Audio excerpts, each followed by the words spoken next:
สบายดีตอนคำพี่น้องสวัสดีเด้อพี่น้องปองไปเบิดสุขูสุคนตอนนี้บ่าววงได้ออกมาหน้าเอื่อยบอนที่บ่าววงเคยมาไทยหน้าซอยเพิ่นเด้ตอนนี้บ่าววงอยู่บ้านแจงโดนนะพี่น้องอยู่บ้านอาวมาหอดสวงอัน4 โมงไปลายๆก็เลยแล่นออกมาหน้าเลยมื้อนี้เพิ่นจ้างคนดำนาแต่ว่าขึ้นผู้เดียว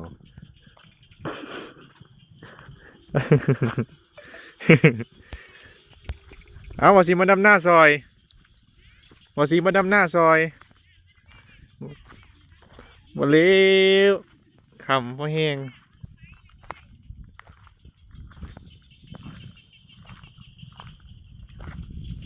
โอ้อันคิดว่าเข้าแม่ที่จริงบ่แม่นที่พี่น้องหญ้านี่นี่ว้ายนี่ด้าหน้าดินแห่หนามมันสิอยู่นี่พี่น้องถึงอันถึงสิ ผู้ย่านผ่าน โอ้ยปิดโหมดเครื่องบินแล้วบ่เป็นหยังดอก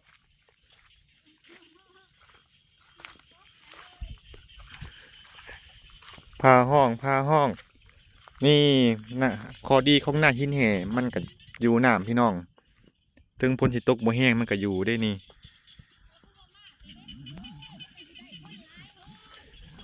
หากนมาฮอดว่างัน4 โมงครึ่งนี่มื้ออื่นเด้จักมื้ออื่นก็บ่ได้อยู่ได้มื้ออื่นไปธุระได้จักไห้มื้อนี้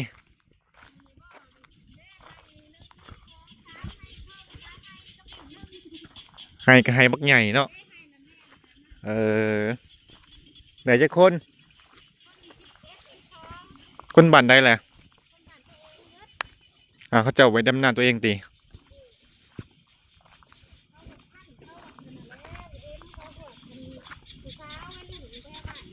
ใครว่ายังมีผู้สาวมาดำนาอยู่บ้านภูคานี่บ่มีได้มีวัยรุ่นมาดำนาใส่เฮ็ดปวกก็บ่ออกบ่โกยบ่ได้ดำบ่มีน้ำแล้วใส่คนนี่สิแล้วก่อนหน้าบ่ทันได้ดำพอให้เดี๋ยวนี้นั่นลกมื้อนี้มื้ออื่นมื้อฮื้อดำก็สิจ้างคนคือกันนี่แหละ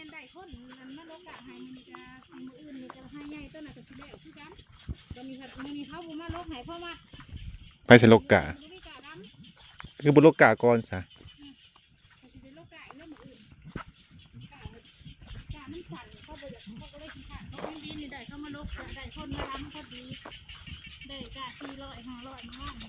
ปาติโท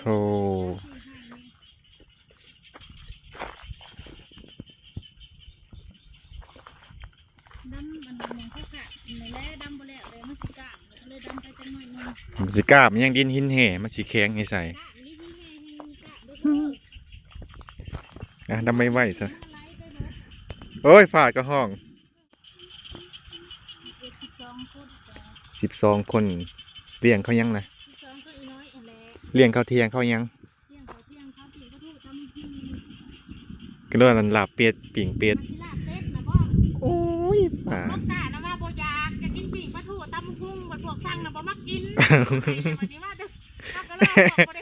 เออผู้สั่งนำบ่ได้มาผู้มานำบ่ได้สั่งที่แรกว่าสิขาเป็ดขาไก่เพิ่นว่าโอ้ยบ่กินเฮาเจ็บแข้งเจ็บขาเอาก็เฮ็ดทั้ง2 เมนูล่ะก็เลยต้มหัวสิกระต่ายนำเด้อเฮ้ยนิสัยเบิดแล้วให้อ้ายตัวไปเลี้ยงในนี่ได้อยู่มื้อคืนได้เป็นลำพังพุ่นเด้เดี๋ยวมื้อแรกสิมันเพิ่นตกอยู่คืนนี่นะคนบ่ได้ตกเฮาจะว่าอันเราไปเลี้ยงตอนแรกมื้อก่อนเขาก็ได้ตาม4 โลคนในก้นน้องเฮานี่มันสิไปเยี่ยงมื้อแรงก็มื้อแรงสองมาเยี่ยงก็มื้อแรงทำจังน้อยนึงแล้วก็มาอันนี้บ่มื้อสนาอยู่เลยนี่บ่มื้อก็ได้มันสิมีบ่แลเขาได้กินคันฝนตกยิบๆๆนั่นคือสิมีอยู่บ่ได้ตกได้ละไปมื้อคืนปันภูคานี่บ่มีเลยจ้างวันละเท่าใดวันละ130,000แต่งเฮ็ดจังได๋เพิ่นปันภูคานี่150,000ยังมีไผมา อืม พี่กายนี่ให้เขา120,000ปีนี้ก็เลยว่าเขาให้130,000 200,000ก็สิให้กันเข้ามา อืม อืม เลยว่าตามหาเขาจะเอาอะไรเด็กน้อยเด็กน้อยจะเอาไป ใครแต่ว่ายังมีคนมาดำหน้าจ้างก็ได้ บ้านผู้คานี่ว้าย มีคนดำแล้ว เซิร์นเอากระดำหาแล้วกระเจ้ากระถาพ้นอยู่พ้นกระตกมือซื่นนี่ โอ้มือก่อนนะแห้งได้เฮาขึ้น แรงมือซื่นนี่ก็แรงมือคืนนี่ฝนตกนั่น ขึ้นนี่บ่มีพ้นนะเฮ้ย โอ้ตกตั้งแต่จังโมงเนาะลืมอะไรประมาณ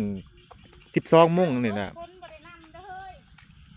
พ้นตกบ่นำเด้อมาบ้านเฮาเด้อ แต่ใครแต่ว่ายังมีหนามค้างอยู่ มันตกมือตะวิดนั่นพอดีว่าสิได้จูบบัดผู้ให้เลยไป มันมีตกมือที่2โจบ่ได้จูบมีแห้ง อืม ได้จูบใส่น้อยหนึงนี่แล้วนี่นู่จะว่ามาเอาแจนี่ก่อนมันอยากมันจูบกระทงเด้อ ไอ้กลพายอย่างเด้อุ้นแหล่พ้นมาเลยพี่น้องมืดอำค่ำเลย เดี๋ยวมื้อแรงพ้นตกสิไปเยื่องหอยขี่กระต่ายหรือว่าหอยโข่ง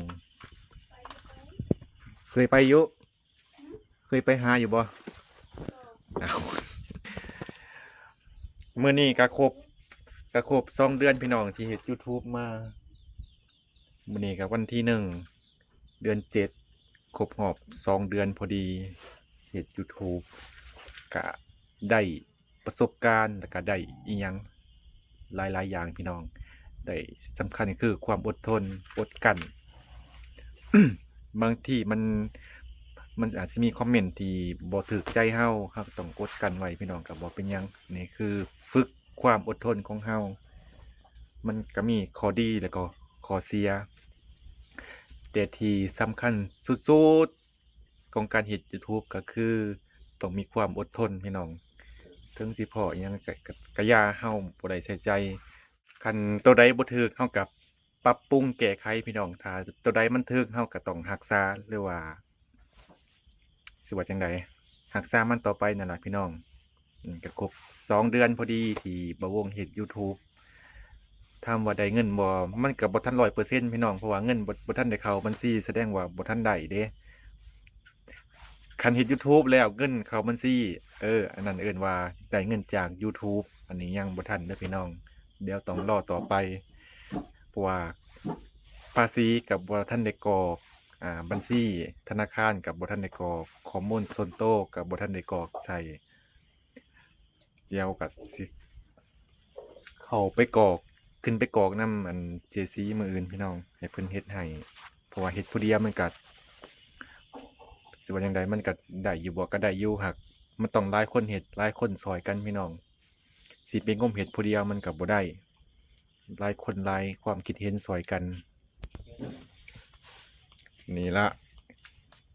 เฮ็ด YouTube ว่าสิไปอันหาหอยอยู่ ห้าหอยหอยไฟโคกมันบริษัท เด้ไผอันโทรศัพท์นี่ดิ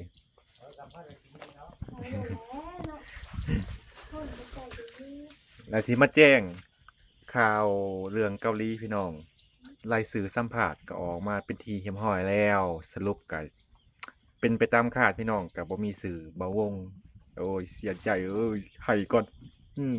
หยุดถ่ายคลิปจัก 3-4 มื้อก่อนยังงั้นมูฟออนบ่ได้ เอ้ยหยอกเด้อพี่น้องบ่ได้เป็นหยังดอกก็บ่เป็นหยังพี่น้องบ่ได้เทื่อนี้กับเทื่อหน้า เมืองถาบางทองเมืองที่บ่วงอยู่นั่นบ่ผ่านจักคนเด้พี่น้องเมืองซองคอนกะ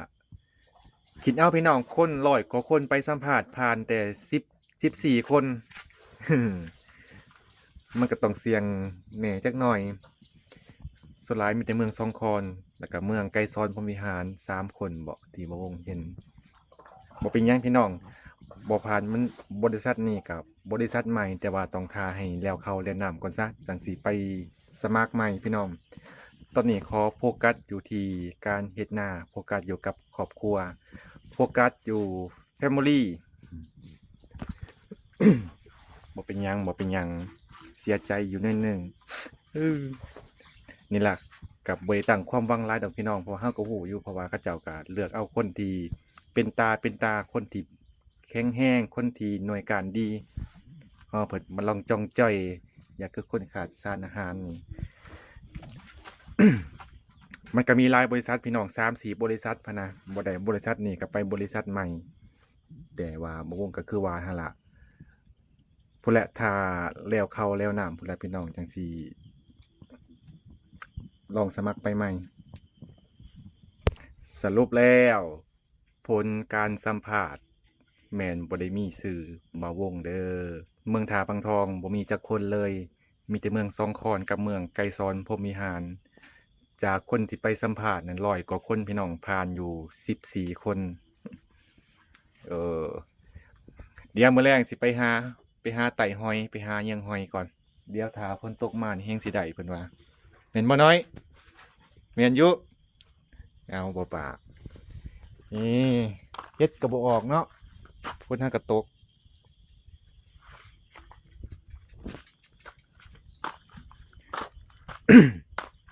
ถึงบ่ได้งวดนี้ก็ลุ้นงวดหน้าต่อไปบ่ไปก็ดีกันพี่น้องมันไกลบ้านไกลเฮือนเอาบอกปลอบใจตัวเองต้นต้นมะขอบ่นี่นี่คือบ่หมากกะตามนั้นล่ะพี่น้องมาแจ้งข่าวดี หรือว่าข่าวร้ายหรือว่าข่าวดีเออสรุปก็บ่ได้ไปดอกเกาหลีนะมาดำนาอยู่บ้านเฮาพี่ล่ะ โอ้ยมื้อนี้สิอยู่หน้าก่อนค่ำๆมืดๆจังสิกลับเมื่อเฮือนเมื่อบ่น้อยเมื่อนอนบ้านบ่